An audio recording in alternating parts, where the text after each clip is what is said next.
The wetland warriors who fight for the future of Louisiana's coast know with each victory, not only do they give hope, but they give something back to the land that has given so much. At White Lake Wetlands Conservation Area, the haunting beauty and fragile diversity of Louisiana's wild is on full display. I ventured out with Carrie Selliers and Ronald DeRoche from Louisiana's Department of Wildlife and Fisheries to discover why White Lake is for the birds. The conservation area is really, as the crow flies, not too far removed from the coast, so of course this serves as one of the first stopping points for the migrants that we have. And so we have just over 175 species confirmed here on the property, and there could be potentially up to 300. In the spring, this is the first refuge for millions of songbirds from Central and South America. In the fall, around 500,000 birds find harbor here.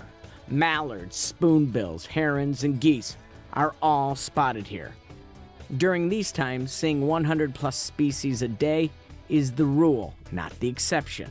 For birders, it provides an excellent opportunity to be able to get a lot of their lifeless birds, if you will, checked off the list. Today, my life list would focus on a bird that's on the endangered species list. For well over a half a century, the whooping cranes had completely disappeared from this area, until 3 years ago. The Louisiana Department of Wildlife and Fisheries is reintroducing whooping cranes back into the state. We historically had the species here up until 1950. Whooping cranes are the tallest North American bird, growing up to 5 feet. They're not only the most endangered crane in the world, they are symbolic of America's once vast wilderness. Until finally in 1947 there was only one bird left, and so it was decided that it would be more beneficial for him to be captured and taken to the wild population that occurs in Texas. So in 1950 they captured Mac, and that was the last official record here in Louisiana, was March of 1950.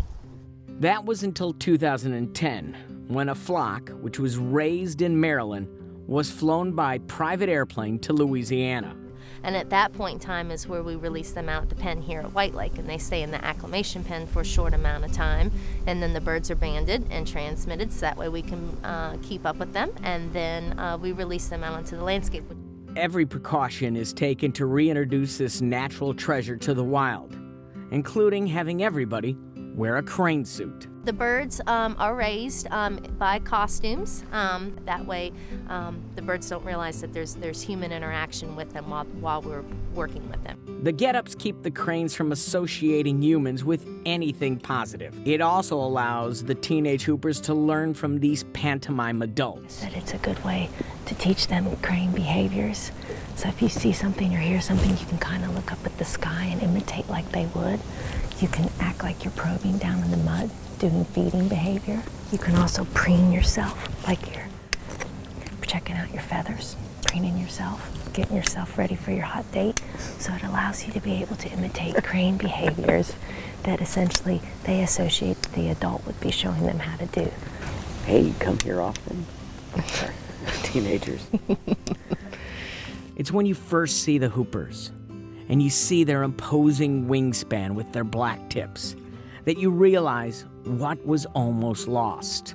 And when you see these rarest of birds dance, you realize the White Lakes Project must succeed. That's one of the ultimate goals of this project is that if we can get whooping cranes reestablished here in Louisiana to a substantial number, then we're going to be aiding in the ultimate goal, which is to have those animals delisted from an endangered species to a threatened species.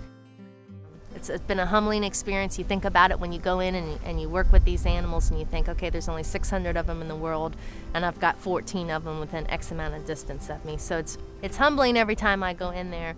Here in the same bayous and marshes that helped the Acadians survive and prosper, another seeks the nurturing nature of Louisiana.